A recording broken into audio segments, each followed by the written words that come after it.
Desafio Naruhodo. Qual a resposta para o enigma do bar? Naruhodo.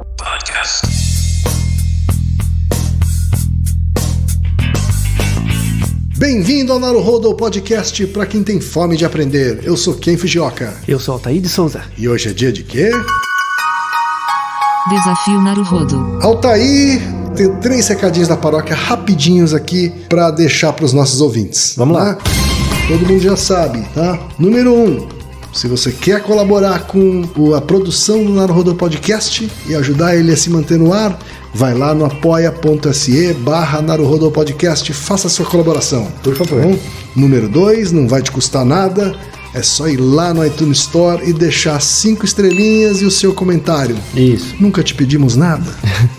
E a terceira e última também tem custo zero. Tá? É só apresentar o podcast Naruhodo para uma amiga ou para um amigo que não conhece o Naruhodo. Isso. Às vezes até não conhece um podcast. A proposta do Naruhodo é exatamente essa. Como são episódios mais curtinhos, é para introduzir as pessoas à podosfera. É isso aí então, gente. Vamos para a pauta? Bora! Altair, hoje é dia de desafio. E ver os comentários. Eles estão ficando muito volumosos. Verdade. Cada vez mais e-mails. Obrigado, viu, aliás. Então vamos começar pelos e-mails. Pois é, vamos começar com eles. Altair, primeiro e-mail é do Felipe Menezes, né? Que é um textão, viu, Altair? É um textão. Ele manda o seguinte: olá, quem é Altair? Me chamo Felipe, comecei a ouvir o podcast de vocês recentemente e como estudante de física, um dos primeiros podcasts que eu vi foi o 65, no qual vocês comentaram sobre se é possível visualizar átomos por um microscópio. Isso. O tipo de microscópio que vocês citaram é uma variante de um tipo que já existe há algum tempo, o microscópio de tunelamento. Os físicos responsáveis pelo projeto ganharam o Prêmio Nobel de 86, mostrando que essa tecnologia não é tão recente quanto muitas vezes imaginamos. O funcionamento dele se dá semelhante a de um cego que tenta identificar as coisas com base no tato. Ele utiliza um fenômeno quântico como base, o tunelamento, e obtém as imagens de acordo com uma pequena corrente que interage entre uma agulha, que é equivalente à lente mais próxima da amostra de um microscópio óptico, e o material a ser analisado. De acordo com a interação, as imagens vão se formando.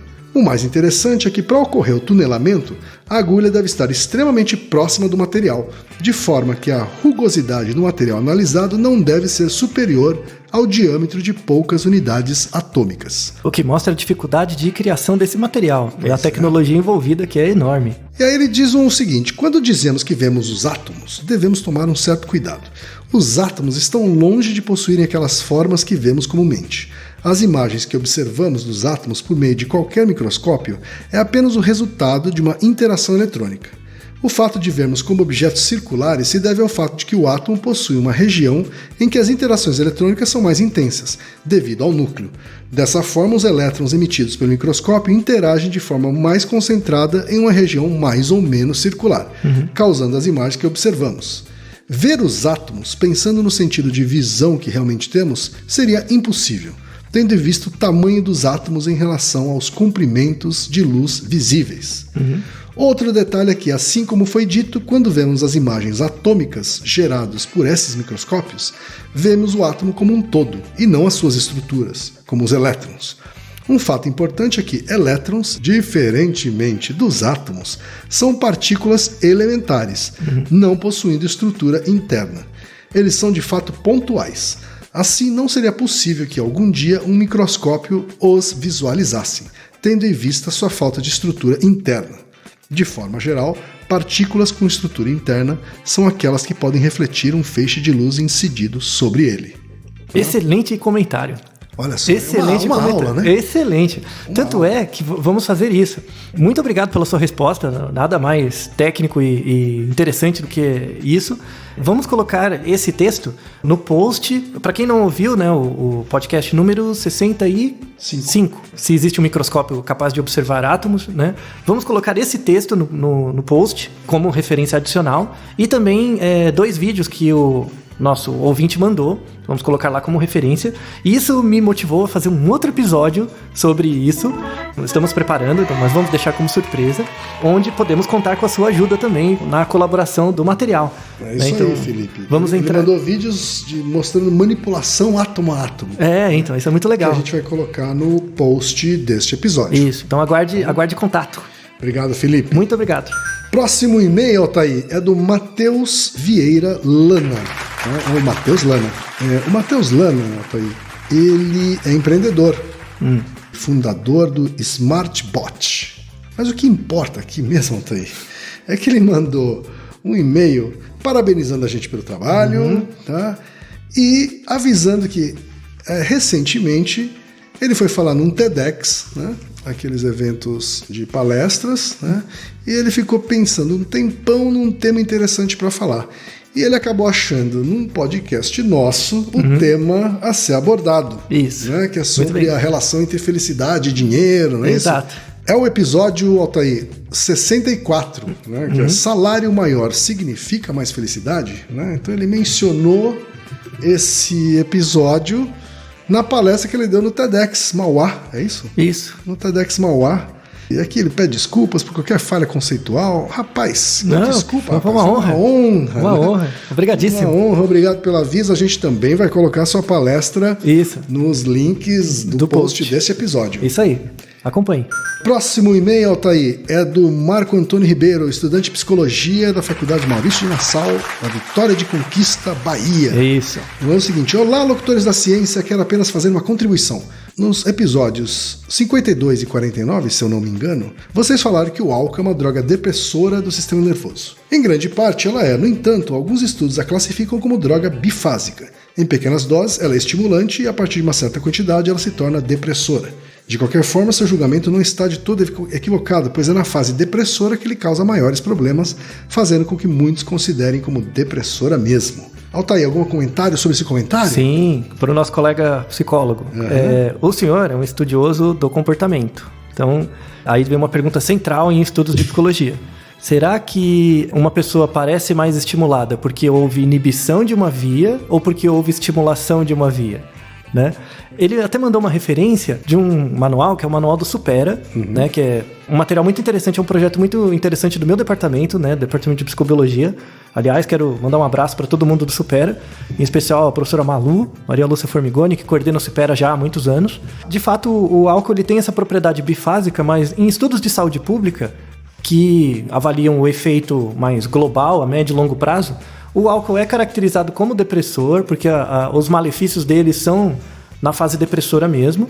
Ele é uma droga interessante, porque na verdade ele gera um comportamento mais excitatório no início. Mas não porque ele excita uma via, mas sim porque ele reprime algo que te excita. Isso é bem interessante.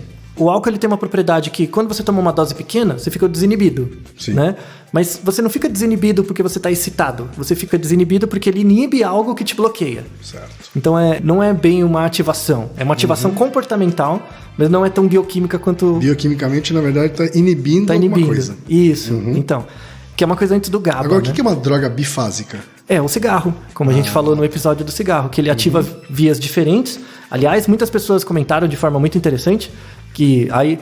Não foi um erro, mas eu devia ter falado, mas não falei, passou, que epinefrina e adrenalina são sinônimos. Certo. Na verdade, eles querem dizer a mesma coisa. Então, tem essa incorreção. Não foi uma incorreção, eu devia ter falado que eram sinônimos, mas passou. Mas tudo bem.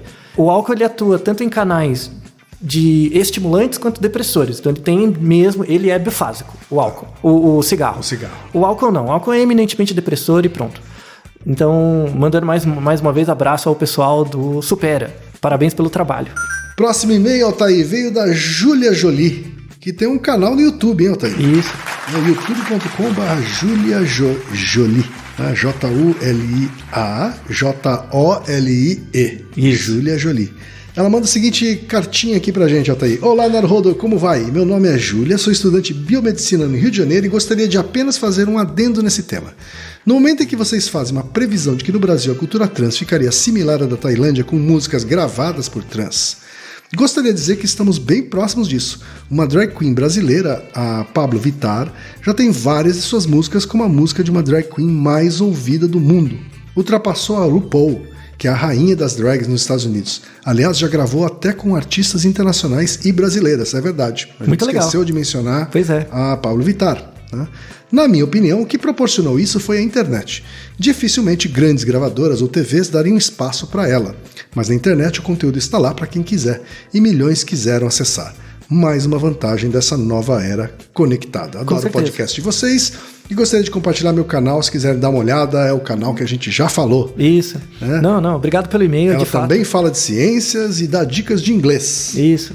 Não, o canal é muito legal, eu vi alguns vídeos já, recomendo. De fato, é questão de tempo, né? Então, assim, a cultura trans, ela acontece. Eu fiquei muito feliz por esse episódio, ele teve uma boa repercussão, as pessoas gostaram bastante, fiquei contente. E, de fato, é uma coisa que está acontecendo, né? Na Tailândia aconteceu antes por uma questão histórica, religiosa, mas aqui no Brasil eu acho que ainda não tem na TV aberta, mas é uma questão de tempo e amadurecimento social. Vamos aguardar. A cultura LGBTQ, em geral, né, é um mar de inspiração. Sim, para várias áreas. Urbana, né? Então, Pois é. não é surpresa né, que isso também aconteça a partir da cultura transgênero. Sim, Né? E aproveito aqui para dar um abraço para Naomi, que foi aqui, mandou a pergunta e estimulou essa discussão e no também, nosso podcast. E também um abraço e um arigatô para a Sofia. A Sofia. Isso, né? A Sofia Labanca, que foi uma auditora do episódio. Quando ele ficou pronto, mandei para ela e tal. Exato, para que a gente evitasse falar besteira. Para ver se ela achava tudo bem. Tivemos uma auditoria, então agradeço muito pelas dicas e pelos comentários dela. Próximo e-mail, tá aí, é do Jonathan Parma, de 22 anos, que é estudante de farmácia na Faculdade Suprema de Juiz de Fora, Minas Gerais. Ele manda o seguinte, Ataí. Parabéns pelo trabalho singular que realizam na área de podcasts nacionais. Obrigado. Singular, olha só que beleza. Adoro ciências e admiro a maneira única de vocês produzirem e traduzirem conteúdo para os seus ouvintes. Recentemente, em um momento de lazer, uma questão surgiu para mim através de um jogo eletrônico, Persona 5. E ele abre aspas aqui. Com o avanço da TV colorida, o que mais passou a surgir em cores? A resposta para tal pergunta era sonhos. Na curiosidade, busquei e encontrei um artigo, mas eu perdi uma formatação antes de analisá-lo como queria. Então gostaria de saber de vocês o que é que a comunicação científica tem a dizer sobre o assunto. O quão significante é a propagação da televisão e outras mídias para os sonhos e fantasias das pessoas. Então, essa é uma premissa que vem dos anos 90. Aliás, um parênteses, o jogo Persona 5 é bem legal, é um jogo RPG. Recomendo a todo mundo, eu gosto de jogos de luta, então jogue o Persona 4, é um jogo bem legal. E isso aparece no Persona 5 mesmo, é uma cena em que você está na sala e o professor faz perguntas. Certo. E são perguntas que você tem que responder, tem 4 opções lá para você passar a parte. E aí tem uma pergunta, essa pergunta mesmo, falando que a resposta correta, segundo o jogo, é que depois da TV colorida as pessoas passaram a sonhar colorido, né? Isso não é verdade, tá? Não é verdade. Isso, na verdade, surgiu por causa de um artigo de 1992, que talvez seja o artigo que você tenha encontrado, que pegou relatos de sonho, né, ao longo do tempo e viu que a frequência de sonhos que rememoram cores era mais frequente ao longo dos anos. Certo. Tá? Mas esse artigo foi refutado depois 2 vezes, com outros 2 artigos, mostrando que como a cor ela é uma construção, né, durante o sono, né, você constrói a cor de novo no sonho, é muito mais razoável você pensar que, como o Ken mesmo falou no episódio sobre sonhos, de que a cor real ela nunca é tão viva quanto a cor construída durante o sono. Né? Então, pode ser que você sempre sonhou em cores, mas como você não tinha experiência de falar sobre cores, você não mencione isso no seu relato do sonho. Sim. Mas seu cérebro produz as cores. E a gente tem, com experimentos de decoding e tal, mostrando que o cérebro produz sonhos coloridos, mas são cores fracas. Então você sonha, mesmo que você sonhe um vermelho, o tom é mais pro salmão, pastel, não é tão forte quanto você vê de fato algo vermelho. Agora, quanto também pode ser fruto de uma construção quando a gente vai contar o sonho que teve, assim, porque... sim. Né, assim, você pode ter sonhado em preto e branco, mas você, na hora de construir aquela memória, você acaba narrando que foi em cores, assim. Você elicia uma cor ali, que às vezes é uma falsa memória e tal.